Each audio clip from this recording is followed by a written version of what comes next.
नगर निगम चुनावों का हर किसी को इंतजार था, लेकिन अब नजदीक आते हुए नजर आ रहे हैं नगर निगम चुनाव। दिल्ली चुनाव के भी आज नतीजे आ चुके हैं और बीजेपी का 27 साल का सूखा आखिरकार खत्म हो गया है। बीजेपी दिल्ली में सरकार बनाने जा रही है।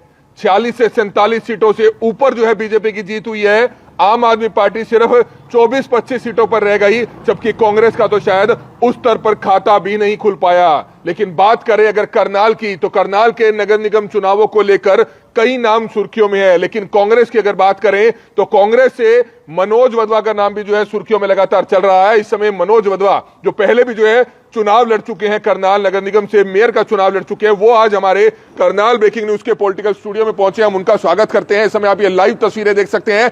नगर निगम चुनावों से जुड़ी हर खबर हम आपको इसी तरह से लाते रहेंगे। चाहे वो बीजेपी पार्टी से इच्छुक उम्मीदवार हो, वो भी हमारे साथ लाइव जुड़ेंगे। कांग्रेस पार्टी के जो इच्छुक उम्मीदवार हो, वो भी हमारे साथ लाइव जुड़ेंगे। लगातार डेली स्पेशल कवरेज जो है नगर निगम चुनावों से जुड़ी हुई करनाल ब्रेकिंग न्यूज की पूरी टीम जो है आपके बीच में इसी तरह से लाती रहेगी। मनोज वधवा जी जो है आज हमारे political studio Karnal breaking news के नगर निगम चुनावों के पॉलिटिकल स्टूडियो में पहुंचे हैं। सबसे पहले उनका धन्यवाद करते हैं। मनोज वधवा जी, आप आए हैं समय निकालकर, सबसे पहले आपका धन्यवाद। क्या कुछ बताना चाहेंगे? बीजेपी के नेताओं ने आज लड्डू खिलाए होंगे, उनकी जीत हुई है।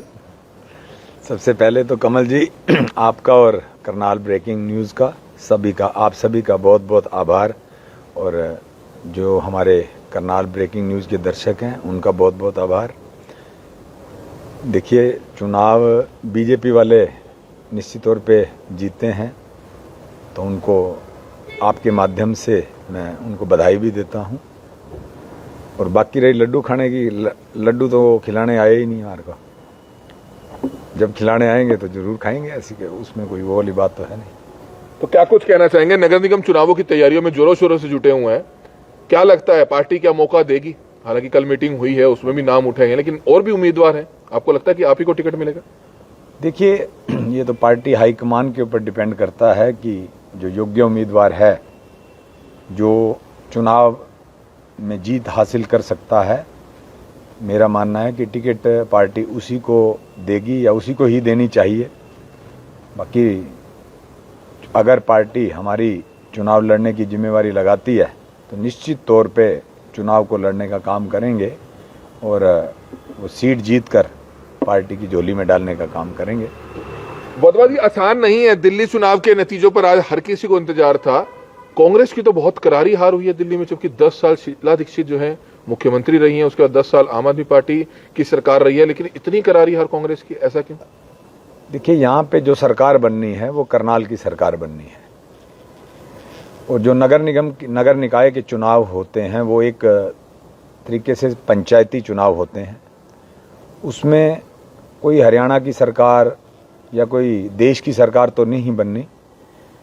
करनाल शहर की जो अपनी लोगों की सरकार होती है वो बननी है। और इस चुनाव के अंदर लोग पार्टी को ज़्यादा तवज्जो ना दे के जो व्यक्ति चुनाव लड़ रहा होता है उसकी फेस वैल्यू को देखते हैं, या जो व्यक्ति काम करने वाला होता है उसको वो अपना उम्मीदवार के तौर पे जितवाने का काम करते हैं।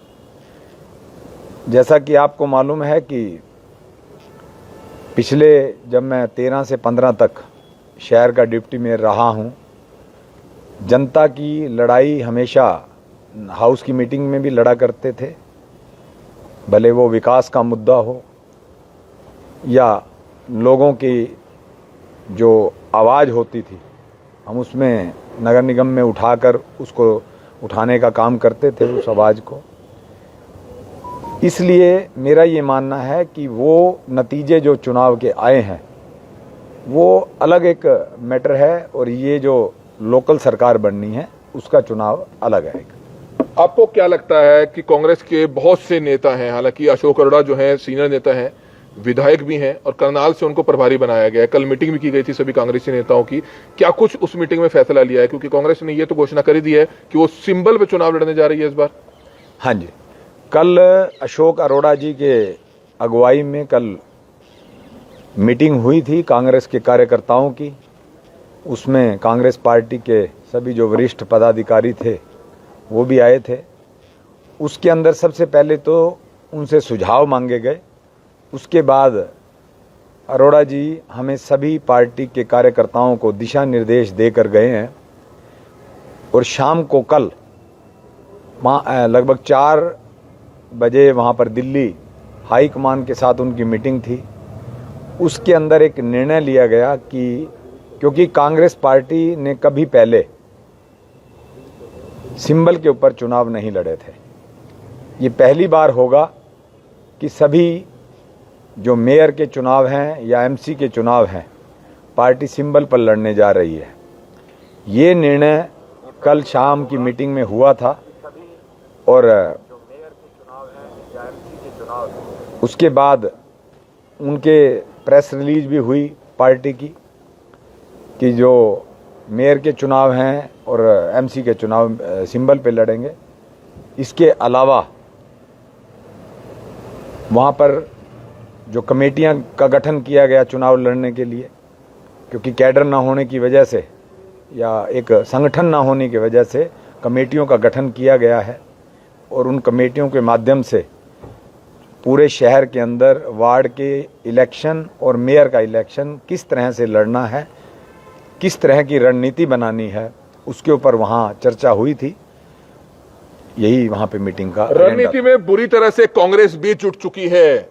अभी कुछ ही देर बाद 6 सवा 6 बजे हम दोबारा से लाइव जुड़ेंगे और बीजेपी के जो चुनाव लड़ने के इच्छुक उम्मीदवार हैं वो भी हमारे साथ जुड़ेंगे। उनको हम निमंत्रण देते हैं कि करनाल ब्रेकिंग न्यूज के स्टूडियो में, पॉलिटिकल स्टूडियो में आप देख सकते हैं सज चुका है हमारा पॉलिटिकल स्टूडियो। हर बार की तरह इस बार भी हम आपको बढ़िया तरीके से, जो हमारी पूरी टीम है, आपको निष्पक्ष तरह से पूरी कवरेज जो है दिखाएगी और हमारी सिर्फ अपील रहेगी कि ज्यादा से ज्यादा लोगों तक इस वीडियो को जरूर पहुंचाइएगा।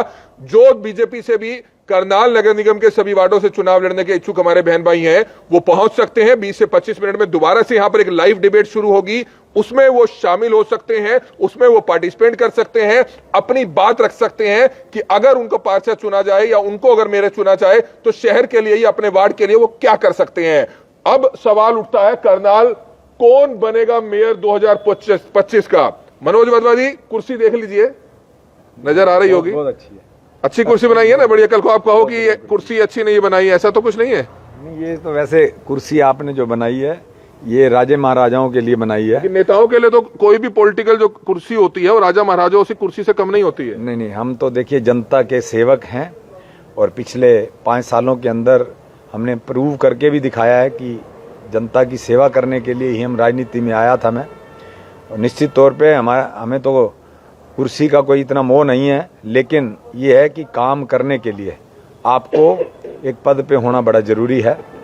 इसलिए हम ये चुनाव, अगर पार्टी हमारी चाहेगी, ये चुनाव लड़ेंगे और ये कोई ज़रूरी नहीं है कि इस तरीके की शाही कुर्सी पे हम बैठें। तो सारे नेता कहते हैं कि मैं तो कुर्सी की लालच नहीं है, मुझे तो कुर्सी का कुछ नहीं लेना। सारी उम्र राजनीति में निकाल देते हैं, चुनाव जीतते हैं, फिर उसी कुर्सी पे बैठते हैं, काम भी करते हैं, कुछ एक नेता भूल भी जाते हैं काम। ऐसा तो नहीं कहीं आपको मौका मिलेगा कहीं आप भूल जाओ। देखिए, हर व्यक्ति, कई प्रकार के व्यक्ति होते हैं जिनका उद्देश्य मात्र राजनीति में आना, सत्ता सुख भोगना और धन कमाना होता है। मेरा ऐसा उद्देश्य नहीं है। मैंने तो जब पहले एमसी का चुनाव लड़ा था, एमसी का चुनाव लड़ने के बाद,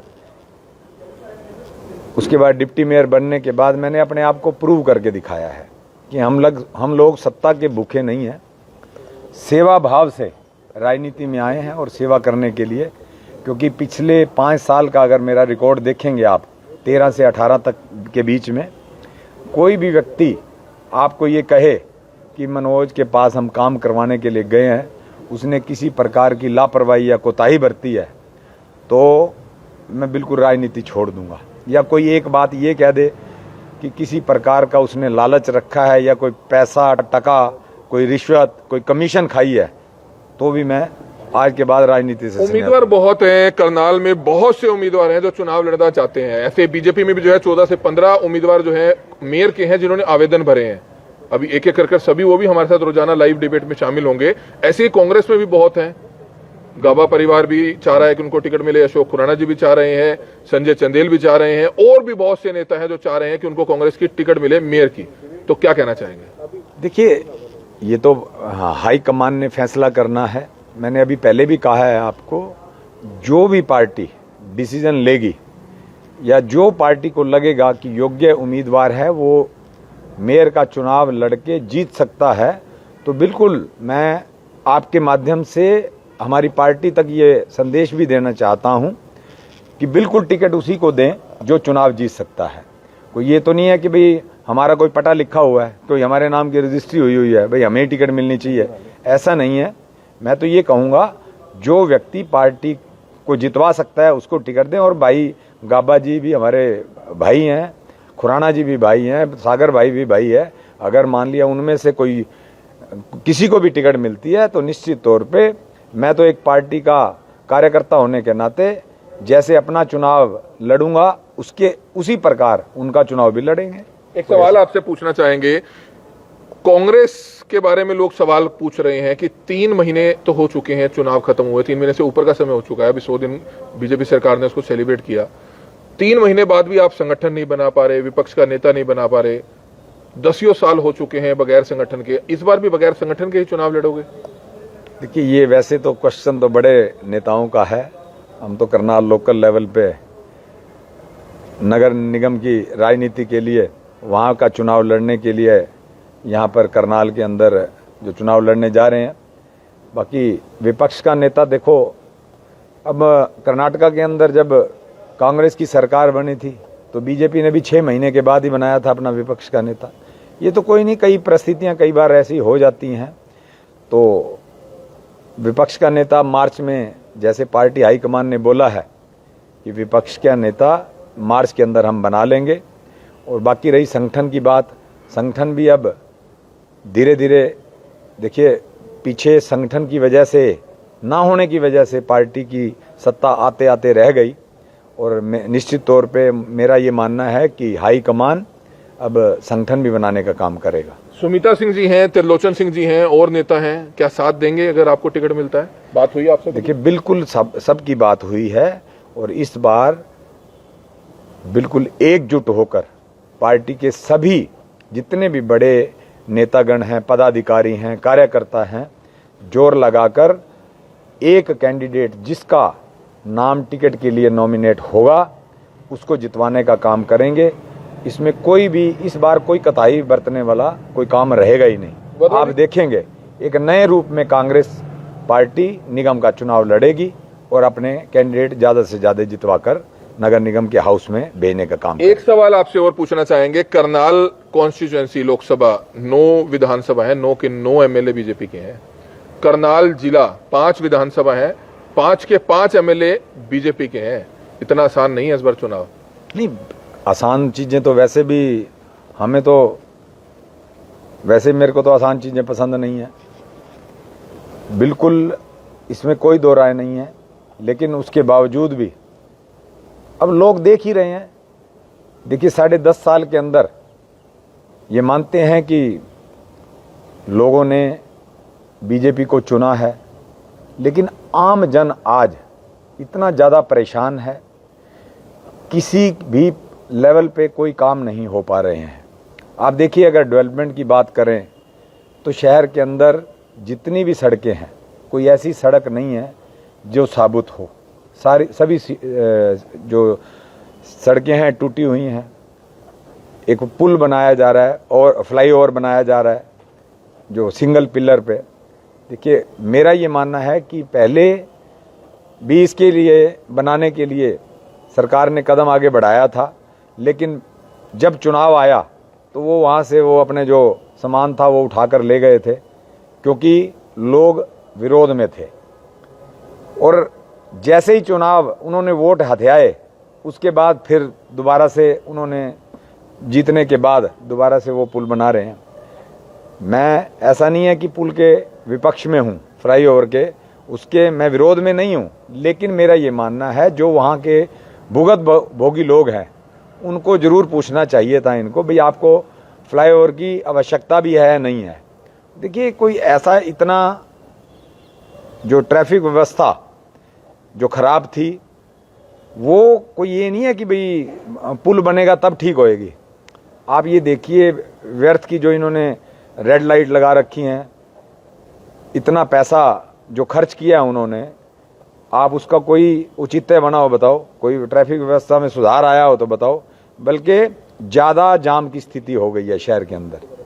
और जो अब फ्लाईओवर बनने के बाद जो हमारे व्यापारी भाइयों का व्यापार के ऊपर डेंट पड़ने वाला है, वो इस बात से भली भांति जानते हैं वो इस चीज़ को, इसलिए वो जो हमारे व्यापारी भाई हैं वो इस फ्लाईओवर का विरोध कर रहे हैं। और बाकी रही, आप ये देखिए कि जो सरकार सत्ता में है, सत्ता में होने के बाद भी लोगों को इन्होंने कोई राहत पहुंचाने का काम किया हो। हम नगर निगम की बात कर लें, भले एनडीसी हो, प्रॉपर्टी आईडी हो, जन्म प्रमाण पत्र हो, भले परिवार पहचान पत्र हो, उनके लिए भी आज किसी को अगर ये डॉक्यूमेंट चाहिए तो लाइनों में लगना पड़ता है। और उसके बाद भी कई कई दिन बीत जाते हैं वहाँ पे, जब तक उनकी निगम के अधिकारियों की जेब गर्म नहीं की जाती तब तक उनको उनका काम नहीं होता है। बहुत सारे मुद्दे हैं जिसकी वजह से आज जनता परेशान है, और उसका खमियाजा मेरा ये मानना है कि ये लोकल चुनाव, जो पंचायती चुनाव है, इसमें बीजेपी को भुगतना पड़ेगा। और निश्चित तौर पे कांग्रेस के पार्षद जीत कर आएंगे, मेयर भी पार्षद की जीत। एक आखिरी सवाल आपसे अंत में 1 मिनट में, अगर आपको मौका मिलता है, करनाल की जनता मेयर चुनती है, तो क्या करेंगे करनाल के लिए? 1 मिनट में आखिर में। देखिए, जो डेवलपमेंट के आज कहीं ना कहीं छूट गई है, डेवलपमेंट कहीं ना कहीं पीछे रह गया है विकास, तो उसको ये तो पैदा नहीं कर पाए, हम जरूर पैदा करेंगे। उसके बाद जो आज व्यर्थ के इस सरकार ने पोर्टल शुरू किए हैं जिनका कोई औचित्य ही नहीं बनता है, उन पोर्टलों को छोड़ के सीधे काम होंगे। और एक कार्यक्रम हम शुरू करेंगे आज, जो जनता को उनके काम करवाने के लिए जगह जगह धक्के खाने पड़ते हैं। अगर जनता मुझे आशीर्वाद देती है, हमारी पार्टी को आशीर्वाद देती है, तो हम कार्यक्रम मेयर आपके द्वार के नाम से कार्यक्रम शुरू करेंगे, जो लोगों के बीच में जाके, उनकी कॉलोनियों में के बीच में जाके उनकी समस्याओं का समाधान करने का काम करेंगे। वहीं पे ही जितने भी अधिकारी, रिलेटेड अधिकारी होंगे, उनको वहाँ बुला के उनके वहीं काम करवाएंगे। हर वार्ड के अंदर जो कम्युनिटी सेंटर हमने 13 से 15 के बीच में बनवाने का काम किया, और आज ये सरकार तो बिजनेस करने में लग गई है, हम दोबारा से जनता के लिए उपलब्ध करवाएंगे। जो 5100 फीस होती थी या 3100 उनकी जो फीस होती थी उसके ऊपर, क्योंकि इन्होंने तो आज व्यापार करना शुरू कर दिया है सरकार ने। उसके बाद हर वार्ड के अंदर कोई ना कोई खेल का ग्राउंड जगह के मुताबिक बनाने का काम करेंगे। करनाल को ग्रीन सिटी और फ्लावर सिटी बनाने का काम करेंगे।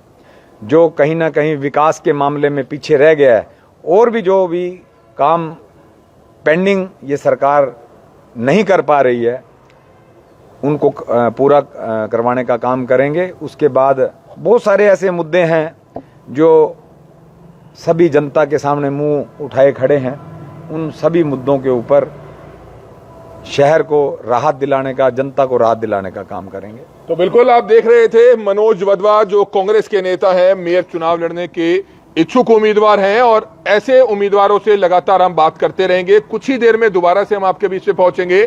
बीजेपी के जो इच्छुक उम्मीदवार हैं मेयर पद के, पार्षद पद के, वो तकरीबन 20 या 25 मिनट में इसी हमारे पॉलिटिकल लाइव स्टूडियो से जो है कुछ ही देर में जुड़ेंगे। मनोज वधवा जी हमारे बीच में पहुंचे, इनका हम धन्यवाद करते हैं। आगे भी करनाल ब्रेकिंग न्यूज की जो पूरी टीम है, इसी तरह की जो स्पेशल कवरेज है आपको लगातार नगर निगम चुनावों से पहले हम आपको लगातार दिखाते रहेंगे। आपको हमारा ये लाइव डिबेट कार्यक्रम कैसा लगता है, नीचे कमेंट बॉक्स में अपनी राय जरूर रखिएगा। हमारी आप लोगों से अपील की ज्यादा से ज्यादा लोगों तक इस वीडियो को जरूर पहुंचाइएगा। कमल मिड्डा, करनाल ब्रेकिंग न्यूज, करनाल।